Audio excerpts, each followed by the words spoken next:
Hello friends. दोस्तों, overthinking अपने आप में एक बहुत बड़ी प्रॉब्लम है। मतलब कि ज़रूरत से ज़्यादा सोचते रहना, बस सोच में ही डूबे रहना हमेशा। तो इसमें क्या है कि हमारे मन में यही सब ख्याल आते रहते हैं कि मैंने क्या कहा था, इसका क्या मतलब हो सकता है, सामने वाले को क्या लग रहा होगा, अब इसके आगे क्या रिजल्ट्स हो सकते हैं। और ओवरऑल एक ऐसा लूप होता है ना कि जिससे लास्ट में फ़ायदा कुछ नहीं होता, नुकसान ही होता है। इसमें बहुत ज़्यादा जो है वो एनर्जी ख़त्म हो जाती है, मन के अंदर बहुत ज़्यादा एंग्जाइटी आ सकती है, मतलब कि व्यग्रता आ सकती है, अपने अंदर संदेह आ सकता है, डाउट रह सकता है, हमेशा फ्रस्ट्रेशन हो सकती है, एग्जॉशन हो सकता है। लोग ओवरथिंकिंग करते तो इसलिए हैं कि ज़्यादा क्लैरिटी आएगी और ज़्यादा ठीक से डिसीजन पे पहुंच पाएंगे, ज़्यादा सेफ डिसीजन पे पहुंच पाएंगे। लेकिन होता इसका उल्टा है कि बॉडी माइंड अपने अंदर से इतना ज़्यादा थक जाता है कि हम सही डिसीजन नहीं ले पाते हैं। और इसमें देखा जाता है कि बहुत तरह की प्रॉब्लम्स हो सकती हैं। स्लीप डिस्टर्बेंस हो सकती है, नींद में प्रॉब्लम आ सकती है, मतलब कॉन्फिडेंस ख़राब हो सकता है। हम डिसीजंस को बहुत आगे के लिए टाल सकते हैं क्योंकि हमारे मन में अभी क्लैरिटी नहीं है, अभी तो हम सोच ही रहे हैं। साथ में देखा गया है कभी कभी फिजिकल सिम्टम्स भी आना स्टार्ट हो जाते हैं, मतलब कि शारीरिक लक्षण, जैसे कि हेडेक होना या बहुत ज़्यादा कमज़ोरी सी फील होना या मांसपेशियों में बहुत ज़्यादा तनाव होना, खिंचाव वाली अनुभूति होना। ओवरथिंकिंग को र्यूमिनेशन या कॉग्निटिव लूपिंग भी कहते हैं। और इसमें होता क्या है कि वो परसिस्टेंट रिपीटेटिव थॉट्स आते रहते हैं, मतलब कि एक जैसे ही थॉट्स जो हैं वो लगातार विचार मन में आते रहते हैं। और वो विचार किस तरह के होते हैं, जिन विचारों से ज़्यादातर हमें डिस्ट्रेस हो, मतलब कि तनाव आए अपने मन में, या अनसर्टेनिटी का एहसास हो, या किसी किस्म के फेलियर का एहसास हो। इस तरह के ही सारे नकारात्मक विचार होते हैं जो बस एक के बाद एक के बाद एक लूप बना करके हमारे दिमाग में रहते हैं और हम उनसे बहुत बार कोशिश करने के बाद भी बाहर नहीं निकल पाते। ओवरथिंकिंग में देखा जाता है कि ब्रेन में एक नेटवर्क होता है, डिफ़ॉल्ट मोड नेटवर्क, वो ज़्यादा एक्टिव हो जाता है। ये वाला नेटवर्क क्या होता है, जब हम लोग ज़्यादातर हमें किसी काम में हम बिज़ी नहीं होते, हम ज़्यादातर खाली से होते हैं, तो ये वाला नेटवर्क ज़्यादा एक्टिव होता है। और इसमें क्या होता है कि ज़्यादातर हम जो भी हमारी पास्ट की मेमोरीज़ हैं, उनको वो रिप्ले होती रहती हैं किसी न किसी तरह से। और सारे के सारे विचारों में हमारा अपना जो है वो रोल सेंटर में हो जाता है, सेल्फ रेफरेंशियल थॉट्स हो जाते हैं। और व्यक्ति फ्यूचर का सिमुलेशन भी करना स्टार्ट कर देता है कि अभी जो विचार आ रहे हैं इनको आगे आने वाले भविष्य से जोड़ करके मन जो है अपने आप को दिखाना शुरू कर देता है। और फिर अंदर एंग्जाइटी आने लगती है, अंदर डाउट्स आने लगते हैं कि यार ये भी हो सकता है, ऐसा भी हो सकता है। तो सारे के सारे नेगेटिव एंगल्स में मन जो है वो हमें ज़्यादा खींच के ले जाने लगता है इस वाले मोड के एक्टिव होने से। अगली चीज़ होती है कि ब्रेन में एक प्री फ्रंटल कॉर्टेक्स नाम का रीजन होता है जो कि सारी डिसीजन मेकिंग से संबंधित होता है, लॉजिकल रीजनिंग से, प्लानिंग से संबंधित होता है। तो देखा जाता है कि ओवर थिंकिंग करने से ये वाला भी जो एरिया है बहुत ज़्यादा एक्टिव हो जाता है। और इसमें होता क्या है फिर कि बजाय किसी नतीजे पे आने के, बजाय रेजोल्यूशन पे आने के गोल गोल थिंकिंग होती रहती है, क्योंकि मन में विचार बहुत ज़्यादा नकारात्मक हैं। तो फिर प्री फ्रंटल कॉर्टेक्स की ये पूरी कोशिश हो रही होती है कि किसी ऐसे डिसीजन पे पहुंच जाएं जहां पे कि अपने आप को फेलियर की तरह से ना देखना पड़े, जहां पे कि खुद को ही झटका ना लगे, खुद ही गिल्ट ना आ जाए अपने लोग को लेकर के। और नॉर्मली विचारों का लूप इतना कसा हुआ होता है, विचारों की क्वालिटी इस तरह की होती है कि उस जगह तक ब्रेन पहुंच नहीं पा रहा होता। तो फिर अंदर ही अंदर जो है वो एग्जॉशन आ रहा होता है, एनर्जी ख़त्म हो रही होती है। एक चीज़ और होती है कि ब्रेन में एक पार्ट होता है एमिगडाला। तो जब भी कभी हमारे जो विचार हैं वो इमोशनली बहुत ज़्यादा चार्ज होते हैं, मतलब कि हमारे विचारों में कुछ एक ऐसी चीज़ है कि कुछ डर वाली फीलिंग है या कुछ शेम वाली, गिल्ट वाली फीलिंग है, तो एमिगडाला जो है वो बहुत ज़्यादा एक्टिव हो जाता है। और उसके एक्टिव होने की वजह से फिर क्या होता है कि इस तरह के विचारों की जो मतलब एक तरह से इंटेंसिटी है वो और ज़्यादा बढ़ जाती है। तो इमोशंस की वजह से थॉट्स ज़्यादा आते हैं फिर। और चूंकि थॉट्स इस तरह के नेगेटिव हैं तो उनसे इमोशन ज़्यादा पैदा होते हैं, तो ये एक तरह का पूरा लूप पैदा हो जाता है कि इसकी वजह से ये चीज़ बढ़ रही है और उसके बढ़ने की वजह से फिर ये वाली चीज़ बढ़ रही है। अंदर ही अंदर मेंटल एनर्जी जो है वो पूरी ख़त्म हो जाती है और व्यक्ति की क्लियर थिंकिंग की पावर जो है वो बिल्कुल मिनिमाइज़ हो जाती है। उस टाइम पे ठीक से क्लैरिटी से सोच ही नहीं पाते। तो बहुत ज़्यादा उम्मीद होती है कि ऐसे में कुछ ना कुछ गलत डिसीजन ही ले लेंगे और या तो फिर बिल्कुल सैडनेस में, डिप्रेशन में, एंग्जाइटी में चले जाएंगे।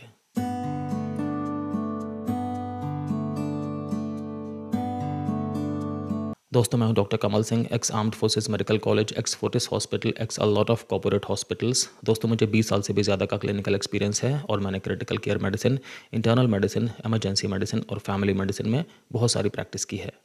ओवर थिंकिंग होती क्यों है? कई बार लोगों को अंदर से एक अनसर्टेनिटी का फ़ियर होता है। अंदर से ये डर होता है कि आगे पता नहीं क्या हो जाएगा।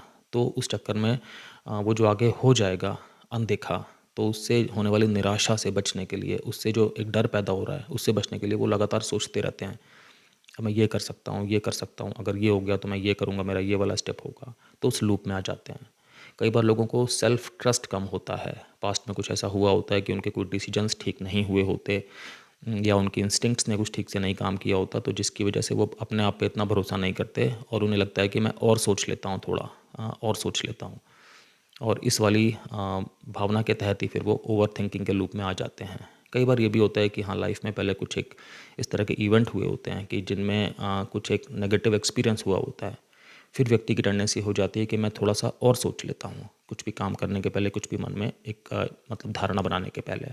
उस चक्कर में ओवर थिंकिंग और ज़्यादा स्ट्रांग होती जाती है। और एक ये चीज़ तो होती है कि कुछ लोगों में एक बहुत परफेक्शनिज्म की आदत होती है कि मैं जो भी काम कर रहा हूँ बिल्कुल परफेक्ट होना चाहिए। तो परफेक्ट कब होगा? जब मैं उसको सोचता रहूँगा, उसके बारे में जब सोचूंगा तभी तो फिर मुझे पता लगेगा कि कहाँ कहाँ पे कमियाँ में हैं और कहाँ कहाँ पे और ज़्यादा इम्प्रूवमेंट हो सकता है। तो इस चक्कर में वो लोग सोचते रहते हैं। कई बार लोग पीपल प्लीजर्स होते हैं। मतलब उन्हें ऐसा लगता है कि मैं लोगों को अपने आसपास सबको खुश करके चलूँ, कोई भी मुझसे रूठ ना जाए। इस चक्कर में भी वो ओवर थिंकिंग करते रहते हैं, क्योंकि अब लोग हैं तो लोगों के बारे में सोचते रहेंगे ना कि किस के साथ कैसे बिहेव करना है, किसको कौन सी चीज़ बुरी लगती है, मैं क्या कहूँ, किस तरह से कहूँ कि मेरी एक्सेप्टेंस ठीक हो, लोग मुझसे खुश रहें। इनके मन में एक ये चीज़ होती है कि अगर मैं लोगों को खुश नहीं रख पा रहा हूँ तो इसका मतलब कि मुझ में कुछ कमी है, मैं ये ठीक बिहेव नहीं कर रहा। समाज में ठीक से रहने के लिए, परिवार में ठीक से रहने के लिए मुझे अपने आसपास हर व्यक्ति को खुश रखने की पूरी चेष्टा करनी चाहिए। थिंकिंग ये नेगेटिव ही है, हेल्दी नहीं है, लेकिन लोगों में ये होती है और ये भी ओवर थिंकिंग का एक बहुत महत्वपूर्ण कारण बनता है। तो अब ऐसे में करना क्या है? अगर आपको ओवर थिंकिंग की प्रॉब्लम है तो फिर मैं आपको कई सारे स्टेप्स बताने जा रहा हूँ कि जिससे आपकी शायद हेल्प हो पाएगी।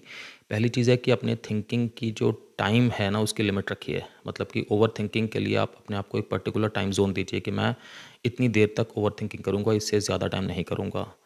क्या होता है ना कि माइंड को ओपन एंडेड लूप्स बहुत पसंद होते हैं। माइंड को ऐसा लगता है कि ज़्यादा सोचने का मतलब है कि ज़्यादा क्लैरिटी आ जाएगी।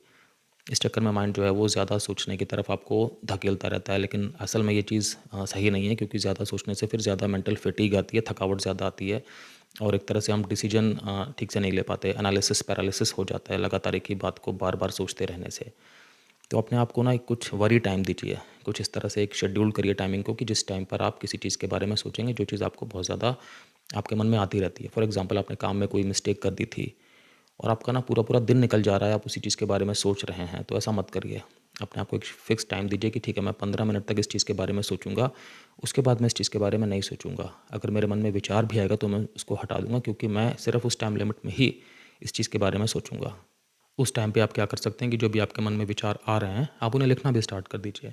उससे और ज़्यादा क्लैरिटी आएगी आपको। आप बाद में जब उन विचारों को ही पढ़ेंगे तो आपको ये पता लगेगा कि मैं उस टाइम क्या एक स्वस्थ तरीके से सोच रहा था, या मेरी थिंकिंग जो है वो थोड़ी बायस्ड हो चुकी थी ज़्यादा सोचने की वजह से। अगर माइंड में ऐसा फीडबैक आएगा आपको खुद ही कि मैं चूँकि ओवर थिंकिंग करता हूँ तो इसलिए मैं तो कुछ और ही उल्टा-पुल्टा सोच रहा था, क्योंकि जो मैंने लिखा हुआ है वो सारी चीज़ें मेरे माइंड में ही थी। फिर उससे भी आपको हेल्प मिलेगी आगे ये वाला ओवर थिंकिंग का पैटर्न ब्रेक करने में। तो यहाँ पे इम्पॉर्टेंट है कि आप एक टाइमर रखिए और वो टाइमर ऑन कर दीजिए। जो भी आपका सेट टाइम है, 15 मिनट्स, 10 मिनट्स, कुछ भी, उतना टाइम तक आपने सोचा उस चीज़ के बारे में जो चीज़ आपको सोचने के लिए बहुत मजबूर कर रही है, और फिर आपने बस बंद कर दी। आपने अपनी कॉपी बंद कर दी, उसमें लिखना बंद कर दिया, सोचना बंद कर दिया और आप किसी नई एक्टिविटी की तरफ पूरी तरह से चले गए। अब आपको उस पर्टिकुलर विचार के बारे में नहीं सोचना। अगला स्टेप है कि आपको अपने आप से बेहतर प्रश्न पूछने चाहिए। ओवर थिंकिंग में क्या होता है कि आपका माइंड जो है ना, वो आपसे इमोशनली लोडेड, मतलब कि भावनात्मक रूप से बहुत ज़्यादा ताकतवर जो है क्वेश्चंस पूछता है, और ज़्यादातर वो क्वेश्चंस अनहेल्पफुल होते हैं, मतलब कि मददगार नहीं होते, और उनसे कोई नतीजा आने की भी, कोई ठोस नतीजा आने की भी उम्मीद नहीं होती है। आपको ये वाली प्रोसेस बदलनी चाहिए। ओवर थिंकिंग में आप ये चीज़ फोकस करिए कि आपका माइंड आपसे किस तरह की बातें कर रहा है, किस तरह के क्वेश्चंस आपसे पूछ रहा है। तो आप उन क्वेश्चंस को ना ज़्यादा बेहतर तरीके से फ्रेम करिए अपने मन में ही। उससे क्या होगा कि एक ओवर थिंकिंग का पैटर्न टूटने में हेल्प मिलेगी। मतलब बजाय ये सोचने के कि क्यों मैं चीज़ें जो हैं वो सब ख़राब कर देता हूँ, क्यों मेरे आसपास कुछ भी ठीक नहीं होता, या कि ये सोचने के कि लोग क्या सोचेंगे, या ये सोचने के कि अगर मैं आज ये डिसीज़न ले लेता हूँ तो आगे मैं पूरी ज़िंदगी इस चीज़ का शायद पछतावा करता रहूँ। ये सब चीज़ें बहुत ज़्यादा इमोशनली चार्ज हैं। ये जब विचार है ना, ये सब बहुत ज़्यादा भावना से जो है वो बिल्कुल लेस हैं। तो इनमें फिर चांसेस ज़्यादा हैं कि आप एक लूप में रहेंगे, अपने आप को बस सेटिस्फाई करने के लिए कुछ ना कुछ और विचार इनसे उत्पन्न होगा, और शायद वो विचार भी आपको किसी और जगह पे ले जाएगा जो जगह थोड़ी अंधेरी ही होगी। क्वेश्चंस को बेटर फ्रेम करिए। आप ये सोच सकते हैं कि इस टाइम मेरे कंट्रोल में क्या है, या कि इस टाइम मैं अपने आप के लिए कैसे और ज़्यादा दयापूर्ण व्यवहार कर सकता हूँ, किस तरह से मैं अपने बारे में और ज़्यादा क्लैरिटी से सोच सकता हूँ। प्रॉब्लम का कौन-सा पार्ट है जो मुझे सबसे ज़्यादा ट्रिगर कर रहा है और क्या ये पार्ट रियली में मुझे ट्रिगर करने लायक है? एक बार मैं अपने किसी दोस्त से भी पूछ लेता हूँ कि क्या इस चीज़ की मैं जितनी अपने मन में महत्ता समझ रहा हूँ, ये उतनी इम्पोर्टेंट टॉपिक है या कि सिर्फ़ इस टाइम पे मुझे लग रहा है? कई बार ये भी आपको मन में अगर सोचेंगे ना कि इस टाइम पे मैं सबसे ज़्यादा पहला स्टेप कौन-सा उठा सकता हूँ, इस प्रॉब्लम को ख़त्म करने के लिए जो प्रॉब्लम मेरे मन में ओवरथिंकिंग को जन्म दे रही है। पहला स्टेप लेने से भी ना देखा जाता है कि ओवरथिंकिंग की प्रॉब्लम कम हो जाती है क्योंकि प्रॉब्लम फिर ऐसा लगता है कि हम उसे अप्रोच कर रहे हैं तो प्रॉब्लम जो है वो धीरे-धीरे ख़त्म हो जाएगी, कम हो जाएगी। तो आप ये सोचिए कि आप इस टाइम पे सबसे छोटा ही सही बट स्टेप क्या ले सकते हैं? ये सारे के सारे पॉज़िटिव एक तरह से क्वेश्चंस हो गए अपने आप से पूछने के लिए। तो नेगेटिव क्वेश्चंस को आप हटाइए और मन में पॉज़िटिव क्वेश्चंस को लाइए। अगला स्टेप है कि आप सोमैटिक एंकरिंग को यूज़ कर सकते हैं। अब आपको लग रहा होगा भाई ये क्या है, थोड़ा ज़्यादा ही कॉम्प्लिकेटेड लग रहा है। मैं आपको सिंपल करके बताता हूँ। सोमैटिक एंकरिंग का मतलब होता है अपने शरीर का इस्तेमाल करना अपने मन को शांत करने के लिए। अब होता क्या है, आप समझिए कि ओवरथिंकिंग करने से हो क्या रहा है कि कई बार हम इतनी ज़्यादा ओवरथिंकिंग कर रहे हैं कि हमारे शरीर में उस चीज़ के लक्षण आना स्टार्ट हो जाते हैं कि हमारी जो ब्रीदिंग है वो अब डीप ब्रीदिंग नहीं है, अब हम शैलो ब्रीदिंग कर रहे हैं। मतलब कि हम जल्दी-जल्दी साँस ले रहे हैं, सतही तौर पे साँस ले रहे हैं। हमारा हार्ट जो है, जो हमारा हृदय है, वो बहुत जल्दी-जल्दी से बीट कर रहा है। ये सब चीज़ें देखी जा सकती है। हमारी जो जबड़े हैं, जॉ क्लेंच कर रहे हैं। हमारे चेस्ट में हल्की-हल्की सी टाइटनेस महसूस हो रही है। हमें अंदर से अनईज़ी सा लग रहा है थोड़ा। हमारे सर में थोड़ा भारीपन लग रहा है। ये सारे के सारे फिज़िकल एस्पेक्ट्स हैं जो कि ओवरथिंकिंग से हो सकते हैं। तो इसका मतलब क्या हुआ कि अगर हम अपने शरीर को कंट्रोल में करने की कोशिश करें तो भी उससे कई बार होता है कि हमारा माइंड जो है वो इफ़ेक्टिवली शांत हो सकता है, काम हो सकता है। तो इसमें आप कई सारी चीज़ें कर सकते हैं। बॉक्स ब्रीदिंग एक चीज़ होती है। इसमें हमने इनहेल किया मतलब साँस ली 4 सेकंड के लिए, फिर हमने रोक के रखी 4 सेकंड के लिए, फिर हमने उसे एक्सहेल किया मतलब साँस छोड़ी 4 सेकंड के लिए और फिर से हमने मतलब पॉज़ किया 4 सेकंड के लिए। दोबारा फिर हमने यही साइकिल स्टार्ट कर दी। या हम एक ग्राउंडिंग टेक्निक होती है वो भी कर सकते हैं। उसमें क्या होता है कि हमने किसी भी वस्तु को टच किया और उसके टेक्सचर को हम महसूस कर रहे हैं अपने मन में कि फॉर एग्जांपल कोई भी चीज़ हमने हाथ में पकड़ी और हम अपने मन में महसूस कर रहे हैं कि उसका टेक्सचर क्या है। इससे भी हमारा मन जो है वो थोड़ा-सा शांत अवस्था में आता है। इसे हम टच ग्राउंडिंग भी कहते हैं। इसके बाद क्या चीज़ आती है 5, 4, 3, 2, 1 ग्राउंडिंग। इसमें क्या करना है कि आप अपने आस-पास कोई 5 अलग-अलग चीज़ों को देखिए। फिर किन्हीं 4 अलग-अलग चीज़ों को आप टच करिए। फिर उसके बाद किन्हीं 3 अलग-अलग साउंड्स को आप सुनिए और एप्रिशिएट करिए मन में। उस चीज़ में आप माइंडफुल रहिए। फिर उसके बाद क्या है आप किन्हीं 2 अलग-अलग स्मेल्स को मतलब गंध को जो है वो सूँघिए। आप उस चीज़ को अपने मन में एप्रिशिएट करिए कि आपने ये वाली स्मेल अलग-अलग जो है वो ली है, इसका अनुभव किया है। उसके बाद क्या है कि आप किसी एक टेस्ट को महसूस करिए, स्वाद को महसूस करिए। यहाँ पे क्या है कि आप अपनी सारी की सारी जो सेंसरी ऑपरेटर्स है उसे एक्टिव कर रहे हैं और माइंडफुल होके कर रहे हैं, मतलब अपनी ज्ञानेंद्रियों को आप एक्टिव कर रहे हैं। इससे भी देखा जाता है कि मन आपका उन विचारों के लूप से हट जाता है उस टाइम के लिए और थोड़ा-सा शांत हो जाता है, जिससे कि आपको अपने आप को मतलब ग्राउंडेड करने में, थोड़ा-सा फोकस करने में हेल्प मिलती है, कंट्रोल लेने में हेल्प मिलती है। आप प्रोग्रेसिव मसल रिलैक्सेशन भी कर सकते हैं। इसमें क्या है कि आप बैठ गए चेयर पे या लेट गए बेड पे और आपने आँखें बंद कर ली और ये धीरे-धीरे अपने मन में इमेजिन करना स्टार्ट किया कि मतलब एक छोर से स्टार्ट किया, अपने शरीर के ऊपर से स्टार्ट किया और नीचे तक आप जा रहे हैं। कि सबसे पहले आपने सोच रहे हैं कि आपके माथे की जो मांसपेशियाँ हैं, वो बिल्कुल रिलैक्स हो गई हैं। वहाँ पे अब कोई तनाव नहीं है, कोई खिंचाव नहीं है। वहाँ पे अब बहुत ज़्यादा अच्छी सेंसेशन आ रही है आपको। फिर वहाँ से आप धीरे-धीरे नीचे की तरफ गए, चेहरे की तरफ गए, है ना? फिर उसके बाद आप गर्दन पे गए, वहाँ से आप अपने कंधों की तरफ गए और हर जगह पे आप यही सोच रहे हैं कि आपकी मांसपेशियाँ अब तनाव से मुक्त हो रही हैं। उनमें बहुत ज़्यादा खुलेपन का एहसास हो रहा है, वो बहुत ज़्यादा हल्की महसूस कर रही हैं। तो इस पूरी प्रक्रिया से भी जो उस टाइम की ओवरथिंकिंग की वजह से मन में तनाव है, स्ट्रेस है, एंग्ज़ायटी है, वो सब कुछ कंट्रोल में लाने में, कम करने में हेल्प मिलती है। अगर आप बेड पे लेटे हुए हैं और आपके मन में बस विचार पे विचार आ रहे हैं, सारे नेगेटिव विचार आ रहे हैं और आप कुछ करके निकल ही नहीं पा रहे हैं, तो कोशिश करिए, एक हाथ अपने छाती पे रखा, एक हाथ अपने पेट पे रखा और जिसे हम बेली ब्रीदिंग कहते हैं, मतलब कि जिसमें साँस लेने के साथ-साथ हमारे जो पेट का मूवमेंट है वो होता है, प्रोमिनेंटली छाती का नहीं होता। तो वो वाली चीज़ को आप एक्सपीरियंस करिए। तो आपका ध्यान कहते हैं कि उस तरफ चला जाएगा उस पूरी प्रोसेस में और अब ध्यान आपका जो है वो थिंकिंग की तरफ नहीं जा रहा, विचारों की तरफ नहीं जा रहा। तो जब विचारों की तरफ नहीं जाएगा तो विचार अपने आप जो है वो धीरे-धीरे कट ऑफ हो जाएँगे और आप इस चीज़ से उस टाइम पे निकल पाएँगे। अगला स्टेप आता है कि ओवरथिंकिंग का लूप ब्रेक करने के लिए, उसको इंटरप्ट करने के लिए आप किसी भी किस्म की गतिविधि करिए। मतलब कुछ भी आप करिए, क्योंकि हमारा ब्रेन ना एक साथ में ये 2 चीज़ें हैंडल नहीं कर पाएगा कि बहुत डीप ओवरथिंकिंग और साथ में कोई और नई एक्टिविटी। तो ब्रेन का जो है वो फ़ोकस हट जाता है और हम हमारी जो ओवरथिंकिंग की इंटेंसिटी है वो अपने आप कम हो जाती है, सिवियरिटी कम हो जाती है। कोई भी गतिविधि आप कर सकते हैं। अपने घर से बाहर आप निकल गए, थोड़ी-सी वॉक करने चले गए, 5 मिनट की वॉक करने, 10 मिनट की वॉक करने कहीं भी आस-पास। या घर के अंदर ही आपने म्यूज़िक लगा दिया, आपने थोड़ा 5 मिनट के लिए स्ट्रेच कर लिया, आपने थोड़ा 5 मिनट के लिए डांस वांस कर लिया, कुछ भी चीज़, चाहे ऊपर ऊपर से ही, मतलब अंदर से ना भी आपका इन्वॉल्वमेंट हो पा रहा हो उस टाइम पे तो।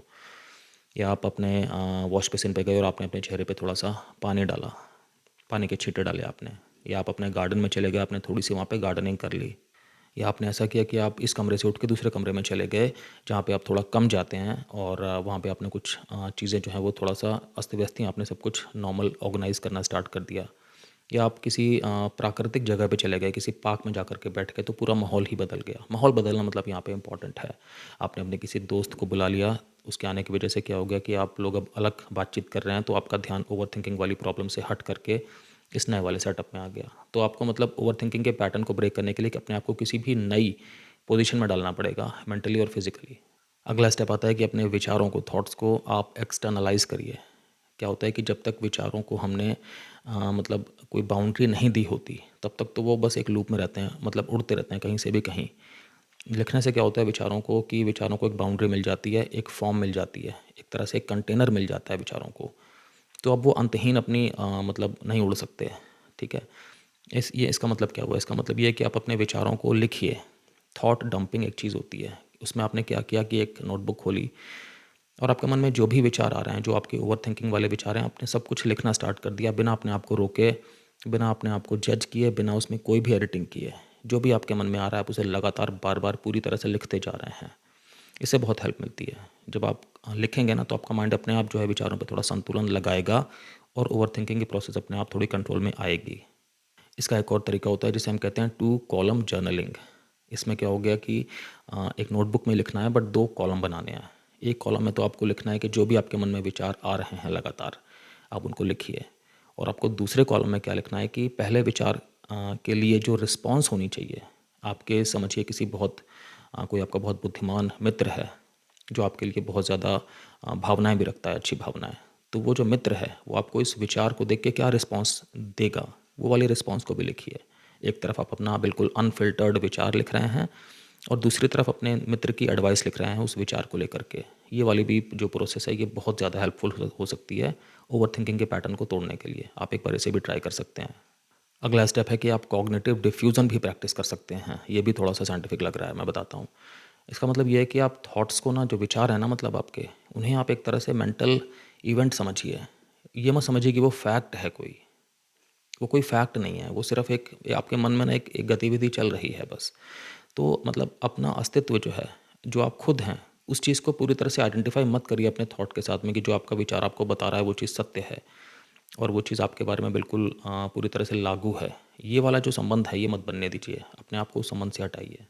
आप उस थॉट को लेबल भी कर सकते हैं। जैसे आपके मन में कोई विचार आ रहा है कि जिसका जो एक तरह से जिस्ट आ रही है, वो ये आ रही है कि आप ठीक नहीं हैं, आपकी गलती है। तो आप अपने आप से मन में कह सकते हैं कि ये देखो वो वाला विचार आ गया कि जिसमें फिर से मेरी कमी निकल रही है, फिर से मुझे छोटा करके दिखाया जा रहा है। आप जब इस विचार को इस तरह से अप्रोच करेंगे ना, तो विचार विचार की यहाँ पे इंसल्ट हो रही है, तो विचार जो है इस तरह का दोबारा नहीं पैदा होगा, या जो है वो कम इंटेंसिटी से पैदा होगा। आप ऐसा भी कर सकते हैं कि आपके मन में जो भी नकारात्मक विचार आ रहा है, आप उसको थोड़ा एक सिली सी वॉइस में, या थोड़ा गा करके, या थोड़ा-सा मतलब कि हीन भावना से उस चीज़ को आप अपने मुँह से बोल के व्यक्त कर सकते हैं। तो इसमें भी ऐसा है कि हम चूँकि उस विचार को सीरियसनेस नहीं दे रहे हैं, हम एक तरह से उस विचार का उपहास कर रहे हैं। उसको हम नॉन सीरियस बना करके व्यक्त कर रहे हैं। तो उस विचार की जो एक तरह से सीरियसनेस की तीव्रता है, वो अपने आप कम हो जाएगी, और वो हमें विचार अब जो है कम बॉदर करेगा। अगला जो स्टेप है वो ये है कि आप अपने विचारों को बिना एंगेज किए, बिना उनमें पूरी तरह से डूबे, बिना उनसे प्रभावित हुए, उन्हें लेट गो करने की भी जो है अपने अंदर एक कैपेसिटी डेवलप करिए। ये अपने आप में प्रैक्टिस वाली चीज़ है। जैसे जो हमारे शरीर की मांसपेशियां हैं, वो प्रैक्टिस करने से ही तो मजबूत होती है ना, वैसे ही हमारा जो माइंड है, वो भी मजबूत तब होगा जब हम एक पर्टिकुलर क्रिया की बार बार प्रैक्टिस करेंगे। तो आज जो भी इस तरह के हानिकारक विचार हैं जो आपको परेशान करते हैं, आप मन में प्रैक्टिस करिए कि ये वाला विचार है जो बार बार आ रहा है, ये मुझे पर्टिकुलर ये सोचने पे मजबूर कर रहा है, लेकिन मैं सोचूंगा नहीं या सोचूंगी नहीं, मैं इस विचार को जाने देता हूँ, मैं इसको एंटरटेन ही नहीं करूँगा। तो इससे क्या है कि आपकी कॉग्निटिव फ्लेक्सिबिलिटी बढ़ेगी, और जब आप ये चीज़ बार-बार करेंगे ना, तो ब्रेन में न्यूरोप्लास्टिसिटी एक चीज़ होती है। उसमें क्या होता है कि जब आप एक पैटर्न बार-बार रिपीट करते हैं, तो वो चीज़ जो है एक तरह से अंदर ही डिफ़ॉल्ट मोड बनती जाती है। फिर आपको जब अगली बार आप एक नेगेटिव विचार को हटाएँगे, तो आपको ज़्यादा मेहनत नहीं पड़ेगी। तो जब भी विचार आपके मन में ज़्यादा इस तरह के आ रहे हों, तो आप मन में कुछ भी इमेजिन कर सकते हैं। आप इमेजिन कर सकते हैं कि आपका जो विचार है, जो परेशान कर रहा है, आप उसे देख रहे हैं और वो एक बादल की तरह से उड़ के चला गया। या कि आपने उस विचार को एक पत्ते में रखा और उस पत्ते को आपने नदी में रख दिया और नदी के पानी से विचार बह के कहीं दूसरे छोर तक चला गया, अब आपको दिखाई भी नहीं पड़ रहा। या उस विचार के टाइम पे आप अपने सांस पे फोकस कर रहे हैं, तो उससे भी क्या है कि विचार से आपका ध्यान हट रहा है और आप उस टाइम पे अपने आप को ये बता रहे हैं कि वो विचार मेरे लिए इंपॉर्टेंट ही नहीं है। वो तो कहीं से आता जाता कोई भी आ गया था माइंड में, तो मैं उस पर थोड़ी ना ध्यान दूंगा। ध्यान तो मैं अपने आप पे दूंगा। अपनी ब्रेथ पे ध्यान देने से क्या है कि मेरा अंदर का शरीर अलाइनमेंट में आएगा, मेरी मेंटल पीस बनेगी। तो विचार की तो यहाँ पे कोई वैल्यू नहीं हो रही, विचार अपने आप चला जाएगा। देखा जाता है कि ओवर थिंकिंग का पैटर्न उन लोगों को ज़्यादा प्रभावित करता है जो लोग अपने अंदर सेल्फ ट्रस्ट कम रखते हैं, जिनका अपने लिए विश्वास कम होता है अपने पे, अपने एक तरह से सेल्फ कॉन्फिडेंस कम होता है। तो ऐसे में क्या करना चाहिए कि आप छोटे छोटे डिसीजंस जो है ना, जो ज़्यादा हाई स्टेक डिसीजंस नहीं हैं, वो आप कोशिश करिए कि थोड़ा सा जल्दी लेने की। बहुत ज़्यादा छोटे डिसीजंस के पीछे भी एनालिसिस मत करते रहिए, टाइम मत उसमें ख़राब करते रहिए। फॉर एग्जांपल, आप किसी जगह पे बैठे हैं, आपको खाना खाने का ऑर्डर करना है अपने लिए, तो वहाँ पे बस लगातार मत उस पूरी प्रोसेस में जूझते रहिए। देखिए 30 सेकंड्स के लिए मेन्यू में क्या क्या है और कुछ ऑर्डर करिए। फॉर एग्जांपल, आपको किसी को कोई मैसेज का रिप्लाई करना है, तो बहुत ज़्यादा नहीं, आप 1-2 घंटे तक बैठ के सोच रहे हैं, लिख रहे हैं, मिटा रहे हैं, ये सब ठीक नहीं है। आप डिसाइड करिए 2-3 मिनट में आपको क्या लिखना है, उसे लिखिए और उसे सेंड करिए। इससे आपका खुद पर विश्वास बनेगा और बढ़ेगा। अगली चीज़ है कि आपके मन में ये विश्वास आप लाना स्टार्ट करिए कि मैं हैंडल कर सकता हूँ, कर सकती हूँ, मैं हैंडल करूँगा। ठीक है? तो इसमें भी ये होता है कि इससे भी एक ओवर थिंकिंग का लूप पैदा ना हो, वो वाली कंडीशन आती है कि ठीक है, मैं ये वाला काम कर रहा हूँ, कर रही हूँ, अगर गलती हो गई तो क्या हो गया, मैं हैंडल कर लूँगा उसके बाद भी। मैं एक फ़लानी जगह पे जा रहा हूँ, वहाँ पे ऐसे-ऐसे लोग हैं कि जिनके साथ में मैं बहुत ज़्यादा फ्रेंडली या सोशल नहीं हूँ। तो क्या हुआ अगर वहाँ पे मैं बातचीत करूँगा और कोई चीज़ अगर ऐसी मेरे मुँह से निकल गई या लोगों ने ऐसी समझ ली कि जो थोड़ी-सी बहुत ज़्यादा उचित नहीं है, मैं तब भी हैंडल कर लूँगा उस चीज़ को। जब ये वाला कॉन्फिडेंस आपके अंदर आएगा ना, तो फिर आप मतलब बेफ़ालतू की बातों को लेकर के अपने मन को परेशान नहीं होने देंगे। आपके मन में विचारों का एक बिल्कुल ऐसा वाला लूप नहीं पैदा होगा जिससे कि आप एक अनदेखी, अनहोनी के बारे में चिंतित हो करके जो है वो परेशान होते रहेंगे। आप अपनी पास्ट स्ट्रेंथ के बारे में भी सोचिए, पास्ट इवेंट्स के बारे में सोचिए कि पास्ट में ऐसा हुआ होगा ना कि आपने मुश्किलें सही होंगी, उसके बाद आप अडैप्ट हुए होंगे, उसके बाद आपने एक तरह से सर्वाइव भी किया होगा, उसके बाद आप ज़िंदगी में आगे भी बढ़े होंगे, आपने कुछ और भी चीज़ें हासिल की होंगी। तो आपके अंदर हैं वो सारी कैपेबिलिटीज़। अपने आप को वो चीज़ें याद दिलाइए कि मैं पहले भी जो है वो बहुत ज़्यादा लड़ चुका हूँ, पहले भी मैं बहुत ज़्यादा जूझ चुका हूँ और मैं हर बार अपने पैरों पे खड़ा होता हूँ या खड़ी होती हूँ, तो फिर इस बार क्यों नहीं? ओवर थिंकिंग मैं नहीं करूँगा, नहीं करूँगी, क्योंकि ओवर थिंकिंग करना एक तरह से ये लालच है मेरे ब्रेन का सिर्फ। ये मुझे एक तरह से लालच आ रहा है कि मैं अगर ओवर थिंकिंग करूँगा तो ज़्यादा अच्छा फ़ैसला आएगा, ज़्यादा क्लियर थिंकिंग आएगी, लेकिन ऐसा नहीं है, इसका उल्टा होता है। तो इसलिए मैं ओवर थिंकिंग बिल्कुल भी नहीं करूँगा। और हाँ, कोई भी विचार जो मुझे खुद को एक नकारात्मक के घेरे में लाएगा ना, उस विचार का तो मैं बिल्कुल भी आदर नहीं करूँगा, उसको तो मैं बिल्कुल भी वैल्यू दूंगा ही नहीं, देखूंगा ही नहीं, समझूंगा ही नहीं। अगली चीज़ है कि आप अपने आप को परफेक्शनिस्ट बनाने की ना पूरी तरह से कोशिश मत करिए। जो थोड़ा बहुत इम्परफेक्शन होता है उसके साथ में आप पीस बना के रखिए, शांति बना के रखिए। क्योंकि जब हम बहुत ज़्यादा परफेक्शनिस्ट होने की कोशिश करते हैं, तब भी हम बहुत ज़्यादा सोचना शुरू कर देते हैं। हमें डर रहता है ना कि यार कोई कमी ना हो जाए। तो इतना ज़्यादा परफेक्शनिस्ट कोई होता नहीं है और इतना परफेक्शनिस्ट होने से कोई फ़ायदा भी नहीं होता है। तो थोड़ा बहुत हमेशा मार्जिन ऑफ एरर अपने आप को दे के चलना चाहिए। फॉर एग्जांपल, बहुत बार लोग कोई काम स्टार्ट करना चाहते हैं लेकिन बस सोचते रहते हैं, सोचते रहते हैं, सोचते रहते हैं कि अब मैं ये तैयारी कर लेता हूँ, अब मैं वो तैयारी कर लेता हूँ, अब मैं ऐसा कर लेता हूँ, वैसा कर लेती हूँ। उसमें क्या कभी दिन ही नहीं आ पाता कि जब वो स्टार्ट कर पाएँ। तो अगर चाहे पूरी तरह से आप तैयार नहीं भी हैं, पहला स्टेप तो लीजिए, आगे तो बढ़िए। पूरी तरह से परफेक्ट टाइमिंग जो है वो कभी किसी चीज़ की नॉर्मली नहीं आ पाती है। अब आप सपोज़ करो कि आपकी आज के लिए कोई एक टू डू लिस्ट थी कि आपको ये सारे काम आज के दिन में ख़त्म करने हैं। अब ठीक है, आप काम कर रहे थे, सारे के सारे काम ख़त्म नहीं हो पाए। अभी भी आपके पास 3 काम बचे हैं और आपके पास अभी दिन के 6-7 घंटे बचे हैं, लेकिन आप थक भी गए हैं। तो यहाँ पे आप लिस्ट के पीछे मत भागिए, आप रेस्ट करिए, आराम करिए, अपने शरीर का ध्यान दीजिए। यहाँ पे आप क्या कर रहे हैं कि आप बिल्कुल परफेक्शनिज़्म को चेज़ नहीं कर रहे हैं। जब आप ऐसा करेंगे तो आपकी फिर एक तरह से ओवर एनालिसिस करने की जो प्रवृत्ति है, जिससे नेगेटिव थॉट्स कई बार पैदा होते हैं, एक तरह से सेल्फ क्रिटिक बहुत ज़्यादा स्ट्रांग होता है अपने मन में, वो चीज़ कम होगी। अपने आप के साथ में ना एक ट्रस्ट डेवलप करिए, अपने आप को अपने एक दोस्त की तरह से ही ट्रीट करिए कि जैसे आप खुद खुद के दोस्त हैं इस तरह से। क्योंकि जब हम अपने आप को अपने आप की तरह ट्रीट करते हैं ना, तो कई बार अपने आप को हम इग्नोर भी कर देते हैं, कई बार हम अपने लिए हार्श भी हो जाते हैं। बट अगर हम अपने आप को अपना मित्र समझेंगे तो हम नहीं करेंगे, क्योंकि हम अपने मित्रों का नॉर्मली ख्याल ज़्यादा रखते हैं। तो अगर आपने खुद से वादा किया है कि आप रात को 9 बजे से लेकर 9:30 बजे तक सारे काम छोड़ के ये पर्टिकुलर टीवी शो देखेंगे, तो आप उस चीज़ की वैल्यू करिए, उसकी रिस्पेक्ट आप करिए। अगर आपने अपने आप से ये वादा किया है कि आप ये पर्टिकुलर गतिविधि नहीं करेंगे क्योंकि इससे आपको नुकसान होता है, तो आप उस चीज़ की वैल्यू करिए। जिस तरह से आप अपने दोस्त के लिए करते हो उस तरह से ही अपने लिए करिए। जब भी कभी गलती हो भी जाए ना कुछ, तो फिर अपने लिए उस टाइम पे काइंडनेस बना के रखिए। अपने लिए जो सेल्फ कंपैशन होता है उसको बिल्कुल इंटैक्ट रखिए। गलतियाँ तो देखिए होंगी ही, पूरी तरह से परफेक्ट तो कोई भी नहीं है। तो उस टाइम पे अपने लिए हार्श होने के बजाय आप अपने आप को ये बताइए कि आपने तो अपना बेस्ट पॉसिबल किया। आपने अपने पूरे बहुत अच्छे इंटेंशन के साथ में, अपना पूरी तैयारी के साथ में आपने अपना काम किया, जो भी आपका रोल था। लेकिन अगर वहाँ पे कुछ कमी रह गई तो कोई बात नहीं, लाइफ है, होता है ऐसा। आप इस चीज़ से आपने सीख ली है और आगे आप फिर से कोशिश करेंगे कि जो भी आप करें वो अच्छा करें। लेकिन ऐसा नहीं आप अपने आप को बोलेंगे कि जो आगे जो भी मैं करूँगा वो चीज़ 100% परफेक्ट होगी। हर चीज़ आपके हाथ में नहीं है। तो अगर आपको ओवरथिंकिंग की प्रॉब्लम है, तो फिर आप इन सारे स्टेप्स को फॉलो करके कोशिश कर सकते हैं कि आपकी लाइफ जो है वो थोड़ी इंप्रूव हो जाए। माइंडफुलनेस प्रैक्टिस करिए। माइंडफुलनेस का मतलब होता है आप जो भी काम कर रहे हैं जिस टाइम पर, आप उस टाइम पर पूरी तरह से उस काम में डूबिए। उस कार्य के हर एक पहलू का आप आनंद उठाइए, उसको अपने मन में रजिस्टर करिए। इससे भी देखा जाता है कि तनाव कम होता है। और जो भी आपके मन में नेगेटिव विचार हैं उन्हें आप लेबल करिए, और बहुत सारी चीज़ें मैंने आपको बताई, आप उनका मतलब फ़ायदा उठा सकते हैं। साथ साथ में आप कोशिश करें हमेशा कि आप की नींद पूरी हो, आप जो आपकी डाइट है वो बैलेंस हो।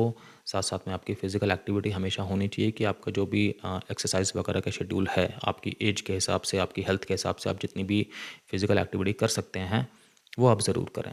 आजकल के ज़माने में क्या है कि ओवरथिंकिंग का एक बहुत बड़ा कारण ये भी है कि बस हमें ना बार बार कुछ ना कुछ नोटिफिकेशंस आ रहे हैं हमारे फ़ोन पे। मतलब एक तरह से डिजिटल ओवरलोड हो रखा है। प्लस जो भी इन्फॉर्मेशन भी है, जो कंटेंट भी है ना, वो भी ज़्यादातर कुछ तो डिप्रेसिव ही है, नेगेटिव ही है। अ, एक तरह से हमारी आलोचना के रूप में ही कार्य करता है। तो उससे भी हमें कोई अंदर से बहुत ज़्यादा खुशी नहीं हो रही होती। प्लस क्या है कि जब हम ये इन्फॉर्मेशन हाइजीन नहीं रखते हैं, हम कोई भी इन्फॉर्मेशन को कंज्यूम कर रहे हैं, उससे भी हमारा माइंड फटीग में जाता है, थकता है। तो हमें ये भी ध्यान रखना है कि हम अपना जो डिजिटल एक्सपोज़र है उसको कंटेन करके चलें, उसे हम लिमिट करके चलें। तो दोस्तों, अगर आपको ये वीडियो कुछ समझ में आया है, अगर आप मेरे साथ कनेक्ट कर पाए हैं, तो प्लीज़ वीडियो को लाइक कर दीजिएगा। अगर आपने अभी तक मेरे चैनल को सब्सक्राइब नहीं किया तो प्लीज़ सब्सक्राइब भी कर दीजिएगा। Thank you so much.